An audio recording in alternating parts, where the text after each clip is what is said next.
Sao bạn gặp phải đồ ăn có mùi hôi, lại không thể cưỡng lại? Đậu phụ thối, bún ốc cá mè hôi, nước đậu, cá trích muối, còn gì nữa? Tôi ăn hết.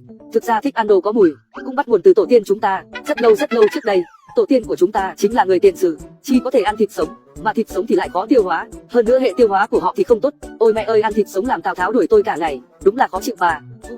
Một ngày hè trời trong xanh, tổ tiên chúng ta có một miếng thịt, chưa ăn hết nên để ở đó, sau đó bắt đầu bốc mùi, nhưng vì cái bụng quá đói, nhìn cái miếng thịt có chút ghê ghê, nhưng không ăn thì lại chết đói, cuối cùng thì cũng vẫn phải ăn nó thôi. Không ngờ protein trong thịt thối lại dễ tiêu hóa hơn nhờ sự tác dụng của các vi sinh vật.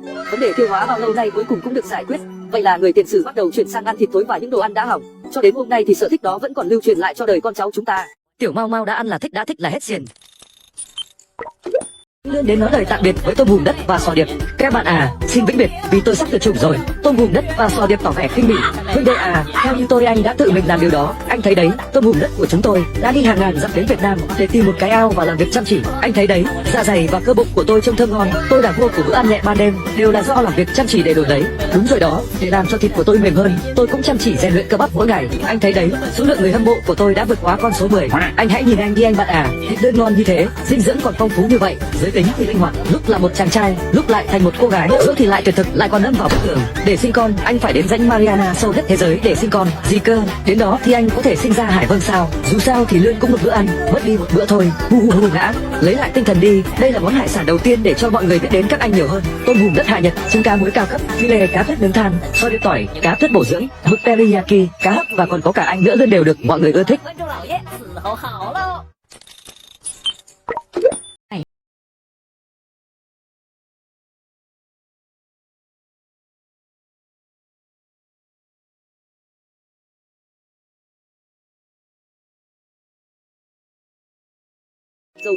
Dầu hào mà các ông đang ăn thực ra là kết quả của một sự ngoài ý muốn.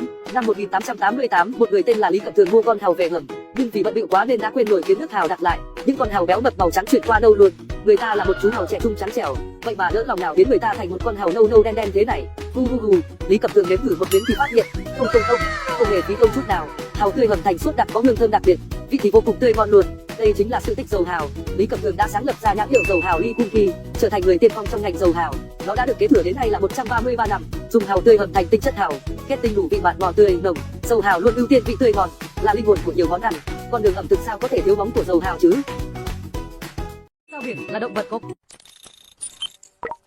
đời này có thứ còn đáng sợ hơn đậu phụ thối, nặng tịa, tiết canh, dĩ nhiên rồi, chính là nó, cá trích đóng hộp.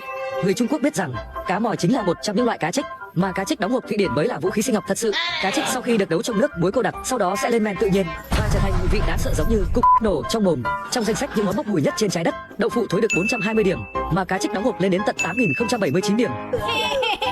Tuổi con tôm con tép. Cách ăn chính xác của cá trích đóng hộp như sau: cấm mở ở trong nhà. Nếu bạn không muốn mất đi căn nhà của mình, mặc một bộ quần áo không dùng đến nữa, giống như người Thụy Sĩ ăn với bánh bread và hành tây, kem chua và cà chua, hãy tận hưởng cảm giác phá vỡ giới hạn của bản thân này đi.